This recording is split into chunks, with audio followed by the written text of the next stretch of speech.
Si vous aviez 48 heures pour sauver l'âme de votre pays, que choisiriez-vous? Ce dilemme n'est pas seulement économique, il est existentiel. Vendre l'âme du pays ou la défendre à tout prix. Il n'y a ni compromis ni échappatoire. La question, plier ou résister, est aussi ancienne qu'urgente, rappelant les choix tragiques des peuples colonisés au fil des siècles. 60%. Cela représente presque 2/3 des trésors du pays, exigés sans aucune pudeur par l'Occident. C'est une redite de l'histoire. La conquête jadis imposée par les armes revient aujourd'hui par le contrat, par la pression diplomatique et économique. Ce qui s'arrachait autrefois sous le fouet s'arrache désormais sous le sceau de la géopolitique et le poids du droit international instrumentalisé. Ce n'est ni une fiction, ni un cauchemar, c'est la réalité. Un choix impossible, posé froidement, qui suspend tout un peuple entre abîme et abîme. Livrer ses ressources, sa souveraineté, l'avenir de ses enfants, ou risquer l'écrasement pour défendre la dignité.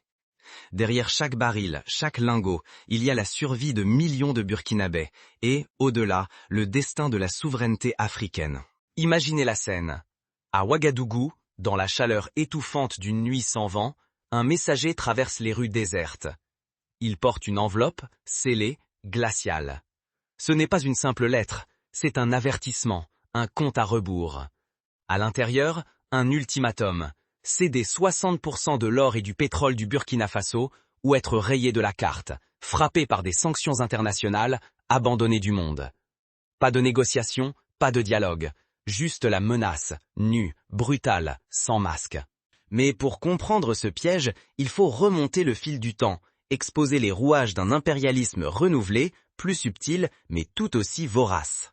L'histoire coloniale n'est pas morte, elle a seulement changé de masque. Le Burkina Faso incarne ce bras de fer. Un pays enclavé, encerclé de voisins, souvent cité comme fragile, mais riche d'or, de pétrole et surtout de courage. L'Occident l'imagine soumis. Pourtant, derrière chaque mètre de savane, la mémoire de la résistance veille, patiente. Souvenez-vous de la résistance du peuple burkinabé face à la colonisation française, ou du soulèvement contre la domination étrangère dans les années 80 sous la houlette de Thomas Sankara. Autrefois, nos terres étaient arrachées au canon sous des drapeaux étrangers. Pensez à la conférence de Berlin en 1884. Les puissances coloniales se partageaient l'Afrique comme on découpe un gâteau, sans tenir compte des peuples, des frontières, des cultures. Aujourd'hui, le pillage avance sous d'autres formes. Contrats iniques, sanctions déguisées, conseils dictés depuis des tours de verre à des milliers de kilomètres. Les chaînes ont changé de matière, mais la domination sert toujours. L'exemple du Congo, où les ressources minières sont extraites au profit d'intérêts étrangers, illustre ce mécanisme actuel. Tout cela n'est qu'une vieille recette, remise au goût du jour. Hier, les drapeaux étaient français. Aujourd'hui, les signatures sont américaines. Mais la méthode reste la même. Exiger, menacer, contrôler. L'histoire bégaye et ce sont toujours les peuples africains qui paient le lourd tribut.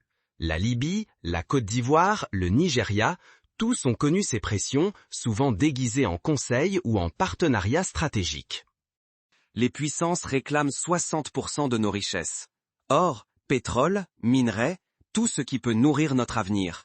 Ce n'est plus une conquête armée, c'est un ultimatum, signé dans l'ombre. Refuser, c'est risquer embargo, sabotage, isolement.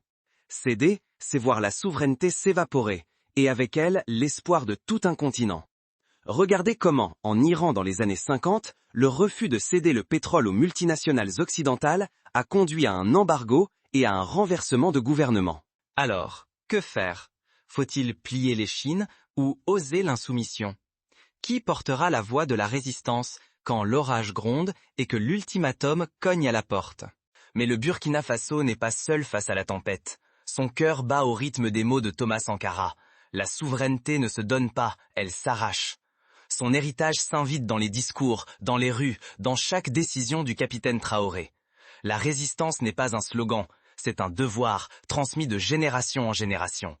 Les livres d'histoire, les chansons populaires, les proverbes, tous rappellent que la liberté se conquiert. La véritable menace, c'est de retomber dans les pièges anciens. Signer de nouveaux contrats qui nous appauvrissent, ouvrir la porte à l'influence étrangère, laisser d'autres écrire notre destinée. Chaque compromis est une chaîne de plus, chaque recul, une blessure à la dignité du continent. La Grèce antique, face à la domination romaine, ou l'Inde face au Raj britannique, ont montré que céder un peu mène souvent à perdre beaucoup. Le Burkina Faso a choisi. Il ne courbe pas l'échine. Face à la menace, la jeunesse et les dirigeants s'unissent, prêts à défier l'ordre établi. De nombreux exemples historiques nous montrent la force de l'unité. En Afrique du Sud, la lutte contre l'apartheid n'a triomphé que parce qu'elle a mobilisé toutes les générations, tous les milieux sociaux. Quand tout semble perdu, un sursaut de dignité peut faire basculer le destin d'un peuple. La Pologne de Solidarność, la Tunisie du printemps arabe ont montré qu'un peuple uni peut renverser l'oppression même si elle semble invincible. Dans la touffeur de Ouagadougou, la nouvelle tombe. Les grandes puissances de l'Ouest exigent 60% de l'or, du pétrole, même de la sueur du Burkina Faso. Ce n'est pas une négociation, mais un ultimatum. Capituler ou subir la vengeance économique et politique. On se souvient de l'Argentine, étranglée par le FMI et contrainte de céder ses industries stratégiques. Face à cette arrogance, une figure inattendue s'impose, le capitaine Ibrahim Traoré. Soldat aguerri, il n'a ni les mots creux des diplomates, ni la prudence frileuse des bureaucrates.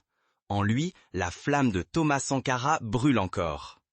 Contre toute attente, Traoré refuse de plier. Comme Nkrumah au Ghana ou Patrice Lumumba au Congo, il ose dire non. Même la diaspora s'éveille.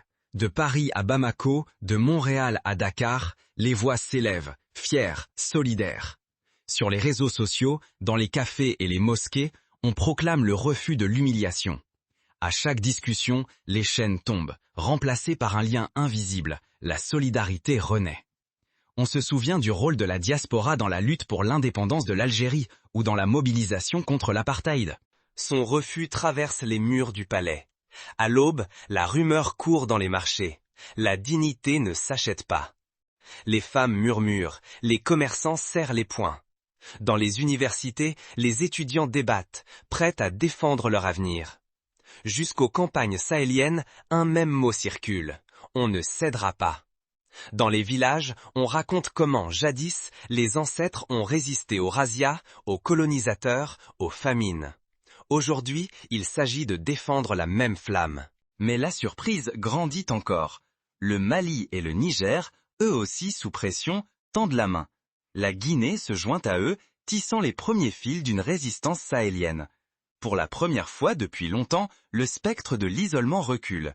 Une union régionale naît, portée par la même soif de liberté. L'exemple du mouvement panafricaniste de la conférence de Bandung en 1955 ressurgit comme un modèle. Le pari est immense. Si le Burkina Faso échoue, la peur et la division pourraient engloutir tout le continent. Mais si la résistance triomphe, une génération entière pourrait s'éveiller. L'Afrique debout, fière de ses ressources, maîtresse de son destin. En Occident, les médias s'affolent. Titres alarmistes sur l'insécurité, la catastrophe à venir, la menace d'un peuple debout. Pourtant, cette stigmatisation ne fait que renforcer l'aura de Traoré. On murmure déjà un printemps africain, un espoir contagieux qui défie les vieilles puissances. Comme lors du printemps arabe, une étincelle locale peut enflammer tout un continent. La colère saura-t-elle durer? Comment transformer cette flamme en force capable de défier les tempêtes du monde? L'histoire regorge d'exemples où la colère a été le point de départ d'un renouveau. La révolution haïtienne, la décolonisation asiatique, les luttes des peuples autochtones d'Amérique. À présent, l'affrontement se précise. La résistance devra prouver sa force face aux ripostes de l'Occident et aux doutes qui grondent en interne. Jusqu'où l'élan de solidarité tiendra-t-il lorsque les premières sanctions tomberont? Souvenons-nous que les sanctions contre Cuba ont duré plus de 60 ans, mais le peuple cubain a trouvé des moyens de survivre, d'innover, de résister. À chaque menace occidentale, la riposte du capitaine Ibrahim Traoré devient plus fulgurante.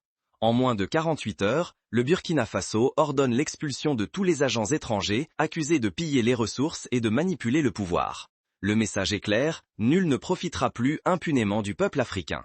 C'est un geste qui rappelle l'expulsion des colons britanniques par Idi Amin en Ouganda ou la nationalisation du pétrole par Hugo Chavez au Venezuela. Ce geste audacieux enflamme le continent. À Dakar, à Kinshasa, à Abidjan, de même que dans la diaspora de Paris jusque New York, des foules se lèvent brandissant leurs drapeaux. Sur les réseaux sociaux, un cri fait écho. L'Afrique n'est pas à vendre, sa dignité se défend à tout prix. On partage des images, des vidéos, des poèmes, la résistance devient virale, planétaire, ancrée dans chaque cœur africain et chaque ami du continent. L'onde de choc atteint les capitales du monde. Moscou, Pékin, Ankara et d'autres s'invitent à la table, prêts à nouer des alliances équitables. Les discussions s'engagent autour de transferts de technologies, d'accords de défense, mais surtout d'un soutien à la souveraineté énergétique du Burkina Faso et de ses voisins. La Turquie, par exemple, propose d'installer des usines de transformation de coton. La Chine offre des partenariats sur les infrastructures, tandis que la Russie suggère un transfert de savoir-faire minier. La riposte n'est pas que politique, elle devient révolution. Un projet colossal naît sur les plateaux du Sahel, la révolution solaire. Des milliers de panneaux photovoltaïques surgissent, promettant de transformer la lumière en énergie, l'espoir en autonomie. Le slogan circule « Assez d'or volé, place au soleil conquis ». Ce projet s'inspire de la réussite du Maroc, qui, avec la centrale Nour, a prouvé qu'un pays africain pouvait devenir un leader mondial du solaire. À Ouagadougou, des ingénieurs burkinabés, formés à l'étranger, rentrent au pays pour lancer des incubateurs de technologie verte. Dans les écoles, des clubs d'innovation expliquent aux enfants comment fabriquer de petites lampes solaires. Les chancelleries occidentales menacent de sanctions, déterminées à briser cet élan. Mais le peuple, galvanisé, refuse de plier. Pour la première fois depuis des générations, l'Afrique se lève d'une seule voix, forgeant son espoir dans le refus de la soumission. Le pari est immense. Si la marche vers l'indépendance énergétique échoue, le pays risque l'isolement, la crise ou pire encore. Mais si elle réussit, alors l'Afrique pourra enfin écrire ses propres règles, maîtresse de ses ressources, de son récit, de son avenir. L'exemple du Brésil, qui a su développer une industrie d'éthanol indépendante, montre que la souveraineté énergétique est possible. Mais l'énergie du soleil suffira-t-elle à briser des décennies de dépendance au pétrole et alors ? Pour y parvenir, la société civile s'organise. Des associations forment des jeunes à l'installation de panneaux solaires. Des campagnes de financement participatif émergent pour soutenir les villages isolés. Des universités lancent des programmes de recherche sur le stockage d'énergie et l'agriculture intelligente. L'heure de vérité approche. L'avenir du continent repose sur la réussite de cette révolution solaire. Dans l'ombre, les ennemis de l'Afrique préparent déjà leur contre-attaque. On parle de cyberattaques, de campagnes de désinformation, de tentatives de division des nouveaux alliés africains. L'électricité, jadis instrument de chantage, devient le socle de l'indépendance. Désormais, la lumière du Sahel n'est plus une promesse lointaine. Elle s'étend, éclaire les villages isolés, la capitale, et signe la souveraineté technologique du pays. Et si la colère de perdre devenait le moteur d'un nouveau monde ? Au Burkina Faso, l'ultimatum n'a pas suscité la soumission, mais provoqué un sursaut. La nation, acculée, a choisi la riposte, miser tout sur l'énergie solaire. En moins d'un mois, des panneaux solaires ont surgi sur les écoles, les dispensaires, puis les ateliers et les usines. Les idées jaillissent. Écoles autonomes, ateliers d'innovation, incubateurs de jeunes entreprises. L'innovation n'est plus imposée d'en haut, elle naît du terrain, portée par celles et ceux qui refusent d'être tenus à l'écart de leur propre histoire. Des étudiants créent des applications pour optimiser la distribution de l'énergie. Des coopératives de femmes gèrent des microcentrales dans les villages. Ce n'est plus seulement de la résistance, c'est la résilience puis le renouveau. Refuser de plier, oui, mais surtout inventer un futur qui n'appartient à personne d'autre. La jeunesse, les femmes, les communautés, tous s'emparent de cette révolution. La peur cède la place à l'audace. La fierté de posséder sa propre lumière nourrit l'imagination collective. Ce modèle se propage. Au-delà des frontières, des jeunes du Niger, du Mali, du Sénégal élèvent la voix. Eux aussi veulent la lumière, l'énergie, la dignité. Les sociétés civiles s'organisent, lancent des campagnes, exigent des politiques d'investir dans la souveraineté énergétique. Une dynamique panafricaine prend forme. La lumière du Sahel devient le flambeau du continent. Chaque maison illuminée proclame « Nous refusons la tutelle, nous choisissons le renouveau ». Mais la transition n'est jamais sans péril. Rater ce tournant, c'est risquer de retomber dans la dépendance, de voir nos ressources captées, notre destin imposé de l'extérieur. Ignorer cette chance, c'est renoncer à l'indépendance véritable, celle qui s'arrache, jour après jour, par l'audace collective. On se rappelle l'échelle de la tentative panafricaine de l'Union des États d'Afrique de l'Ouest dans les années 60, faute de soutien populaire et de vision partagée. Ce récit dépasse le Burkina Faso. C'est un appel lancé à toute l'Afrique, à vous qui écoutez. L'attente n'est plus permise, l'heure est à l'action, à l'audace, à la réinvention de la souveraineté sur notre propre sol. Mais derrière chaque révolution, les forces de l'ancien monde n'abandonnent jamais. Le prochain acte révélera jusqu'où elles sont prêtes à aller pour reprendre le contrôle. Déjà, des lobbyistes, des compagnies minières, des groupes de pression tentent de négocier en coulisses, de s'infiltrer dans les nouveaux projets, de semer la division entre les pays alliés. L'histoire ne se décide plus derrière les portes closes des palais, mais à l'instant même dans le choix que chacun de nous s'apprête à faire. Dans les maisons, les écoles, les marchés, les décisions individuelles s'additionnent pour former une force collective. Ce n'est pas seulement un duel entre chefs d'État, c'est le sort d'un continent entier qui se joue sous nos yeux, dans l'ombre d'accords secrets et à la lumière de nos actes quotidiens. Nous avons le choix, rester spectateurs ou devenir auteurs d'une Afrique qui refuse à jamais d'être dépossédée. Mais la lutte ne s'arrête pas aux frontières du Burkina Faso. Elle interpelle chaque Africain, chaque voix de la diaspora. Choisir son camp, partager la vérité, refuser la résignation. Car c'est dans la tempête que naissent les légendes, et c'est dans l'indifférence que meurent les rêves de liberté. Chaque gramme d'or, chaque litre de pétrole, chaque souffle de vent capté en énergie solaire devient un acte de résistance. C'est le choix de ne pas vendre demain pour survivre aujourd'hui. C'est le refus d'échanger la dignité contre de fausses promesses. C'est la volonté de reprendre la plume de notre propre histoire. Lorsque les puissances occidentales ont imposé un ultimatum exigeant 60% des richesses du Burkina Faso, la riposte n'a pas été un simple refus. Elle a allumé la mèche d'une renaissance inédite. Portée par la mémoire indomptable de Thomas Sankara et la détermination du capitaine Ibrahim Traoré, le peuple a rappelé que la souveraineté ne se reçoit pas. Elle s'arrache, elle se construit, jour après jour, dans l'effort et l'imagination collective. Pour agir concrètement, chacun peut s'impliquer, soutenir les campagnes locales pour l'énergie solaire et l'innovation agricole. L'enjeu est colossal. La souveraineté d'aujourd'hui façonne le pain, l'espoir et le respect de demain. Ceux qui détournent le regard laissent se refermer les chaînes. Ceux qui agissent, même humblement, inversent le cours des choses. Une Afrique unie, inventive, fière de ses ressources et de sa jeunesse. Partagez les histoires de résistance sur les réseaux sociaux pour inspirer d'autres à travers le continent. Rien n'est figé. Les empires s'effondrent, les peuples se relèvent. Chacun porte une part de la solution, une voix à faire entendre, une cause à défendre. Ce n'est pas qu'un slogan, c'est un appel brûlant à la conscience, à la solidarité, à l'audace créative.